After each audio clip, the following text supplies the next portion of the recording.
Monsieur, on est obligé d'aborder l'actualité internationale, sous-régionale, marquée justement par cette rencontre des chefs d'État et de gouvernement des pays membres de la communauté économique des États de l'Afrique de l'Ouest, CEDEAO, réunis à Abuja, au Nigeria, hier.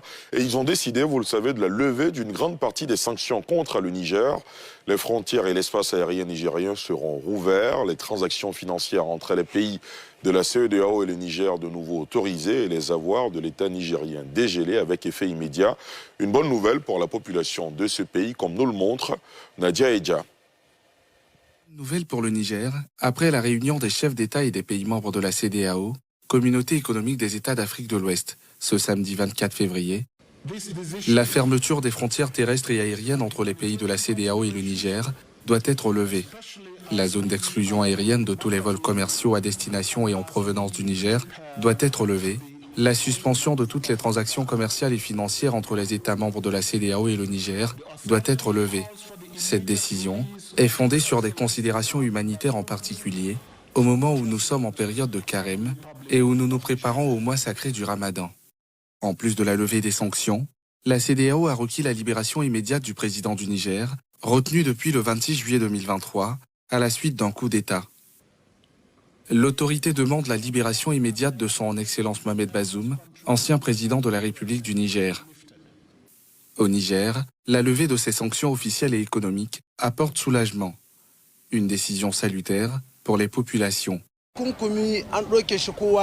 le monde est très content de la levée de l'embargo. Pour nous, c'est comme un jour de fête. Tout va revenir à la normale, les vivres vont rentrer, les pauvres et les riches vont pouvoir manger. On pourra assister les plus démunis, le mois de Ramadan arrive. Si les prix des produits baissent, tout le monde doit pouvoir nourrir sa famille. Donc la levée de l'embargo est une excellente nouvelle. Nous remercions Allah. Les sanctions n'excluent pas aussi au fait, la méfiance.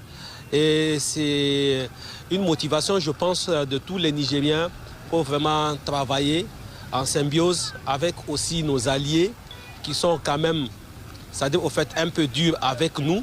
Mais puisqu'ils sont revenus à de meilleurs sentiments, je pense que au fait, nous devons nous pardonner. Une joie qui retentit jusque chez certains pays voisins, notamment le Nigeria, qui s'est vu pâtir de la fermeture de ses frontières avec le Niger.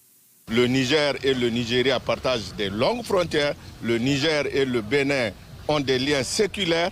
On ne devrait pas être privé du va-et-vient. Maintenant, ce qu'il y a lieu de faire, c'est d'avoir un œil regardant sur ceux qui entrent et ceux qui sortent. Le Niger est tombé sous le coup des sanctions de la CEDEAO après le putsch de juillet 2023. À la suite des sanctions imposées par la CEDEAO, pour faire flancher la junte, le pays s'est associé au Mali et au Burkina Faso, dans l'Alliance des États du Sahel, qui a annoncé récemment sa volonté de quitter la CEDEAO.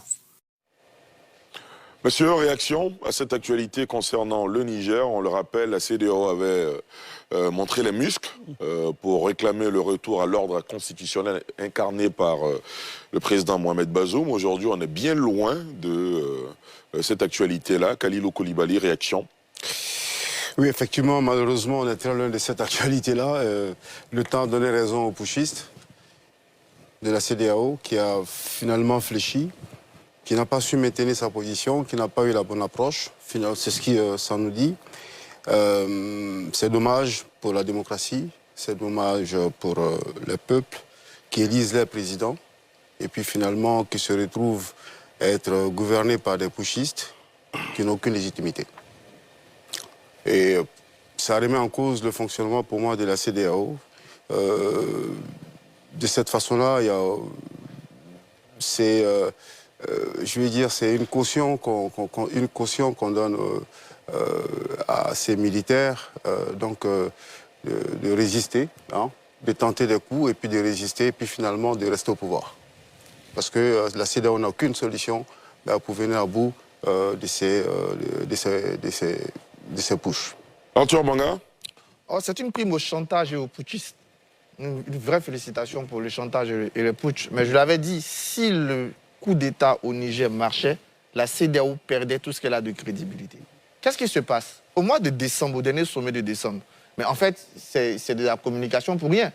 Parce qu'au dernier sommet de décembre, c'était acté qu'à partir du moment où on allait avoir un dialogue national, un calendrier, les sanctions se seraient levées. D'ailleurs, il n'y a même plus de sanctions pour le Mali et le Burkina, les dernières sanctions qui reviennent. Parce que les trois décident de sortir de la CEDEAO, alors là, nos chefs d'État se mettent à trembler, à leur accorder tout ce qu'ils veulent. Mais moi, je préfère avoir une organisation à 11, à 12, avec des valeurs communes, que 15 gars qui ne regardent pas dans la même direction. Parce qu'aujourd'hui, vous croyez faire du bien à ces peuples. Mais où en est la liberté dans ces peuples? Dis un mot, tu es chez les VDP. Dis que la vie coûte cher comme Rose Vichet, tu es en prison. C'est comme ça qu'on va aider les peuples. Pour moi, aujourd'hui, la CEDEAO, la seule chose qui faisait que la CEDEAO avait un grand plus sur les autres, c'était sa capacité justement à mettre un système de sécurité collective, avoir des protocoles de bonne gouvernance qui lui permettaient de faire échouer les putschs. Il y en a plein qui ont échoué par la CEDEAO. Ou au moins, elle a imposé une transition courte. Ils ont cédé sur le deuxième coup d'État de Goïta, ils ont ouvert la porte, elle ne s'est plus jamais refermée. Aujourd'hui, ils sont trimballés, le mot est même gentil, par les putschistes. Cette levée de sanctions, d'autant plus qu'en décembre, c'était acquis. Il n'y avait même plus de problème. Le problème, c'était du côté maintenant de la junte nigérienne, qui devait ouvrir un dialogue et qui devait donner un calendrier pour qu'on retourne à la normale, comme c'était le cas avec le Mali. Il y a eu des sanctions avec le Mali. À partir du moment où le Mali avait pris l'engagement d'organiser les élections le 24 février, mais ça, on ne peut plus en parler, parce que la CEDEAO s'est totalement décrédibilisée au Niger. On les a levées.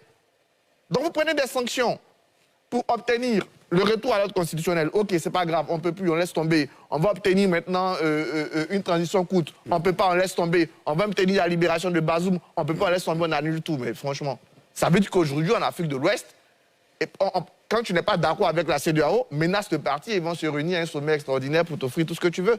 C'est la prime au chantage et au putsch. Antoine Assalé Timoko. Écoutez, nous sommes tous en face de la situation. Le constat est clair. La CEDEAO est à la croisée des chemins. Tant qu'elle se cantonnait aux questions d'intégration et aux questions économiques, elle fonctionnait. Après, elle a voulu jouer aux gendarmes de l'Afrique de l'Ouest. Aujourd'hui, elle s'écroule. Voilà. Et donc, il faut redéfinir l'organisation. Peut-être avoir des ambitions plus modestes et laisser les peuples choisir leur propre destin. Peut-être que parce que les gens ont le droit de s'autodéterminer aussi. Il faut les laisser faire leur expérience de leur souveraineté, de tout ce qu'ils veulent imaginer. Si ça ne fonctionne pas, après, ils prendront une décision. Mais je pense que là, on est devant le fait accompli. Ils ont fait un coup d'État, ils ont été sanctionnés, ils n'ont pas reculé. Et c'est la CEDEAO qui a reculé sur tous les plans. Donc aujourd'hui, l'organisation, elle est à terre, quoi, je veux dire. Et donc, il faut que nos dirigeants redéfinissent la mission qu'ils veulent s'assigner eux-mêmes et qu'on donne une autre mission à la CEDEAO, qu'elle revienne à la CEDEAO des peuples, de l'intégration. Et puis bon, on trouverait d'autres mécanismes pour régler les questions de succession dans les pays. Et peut-être ça fonctionnerait mieux. Mais là, c'est toute la machine qui a le bec dans le sable. Voilà. André? Non, la CEDEAO est totalement déchiquetée, hein, c'est clair. Totalement discréditée, totalement délégitimée, totalement... vraiment tous les mots possibles. Parce que la CEDEAO porte en elle-même les germes de sa propre dislocation. On va peut-être en venir. Mais vous avez le président Macky Sall qui est à cette réunion, qui a tenté, qui s'est englué dans une tentative de coup d'État constitutionnel. Mais que voulez-vous que les peuples issus de la CEDEAO puissent penser d'une telle organisation quand on voit un président à la table de cette organisation en train de prendre des décisions? Mais c'est totalement... non. La CEDEAO, pour moi, n'existe plus.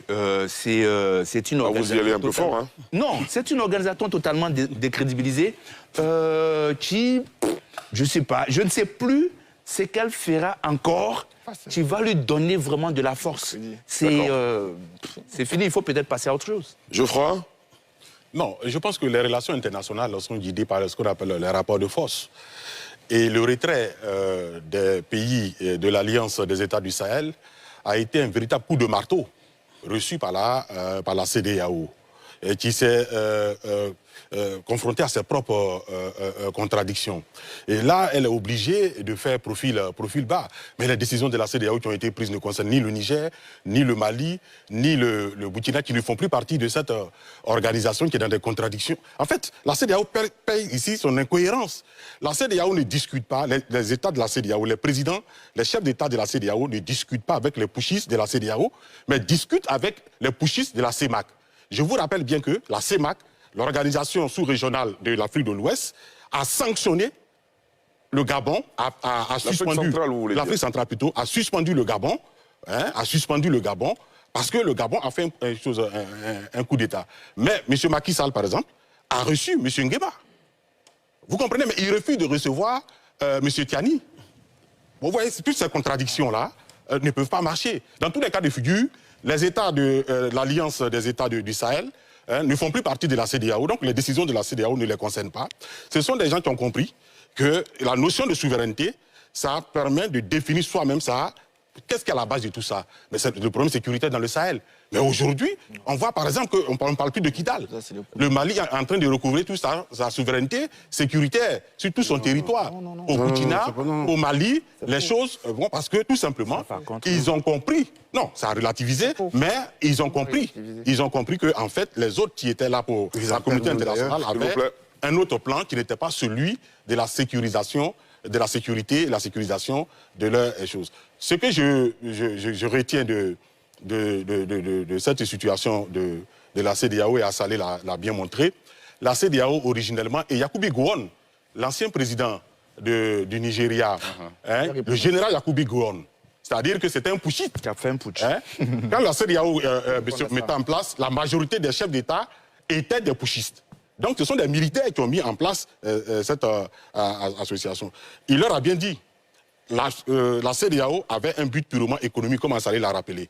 On reste dans le domaine économique. Maintenant, si on veut lui donner une dimension politique, mais la solution est simple.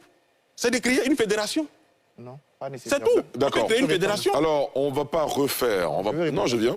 On ne va pas refaire, on ne va pas rouvrir le débat sur la CEDEAO, et Dieu sait que vous avez des avis tranchés là-dessus, les uns et les autres.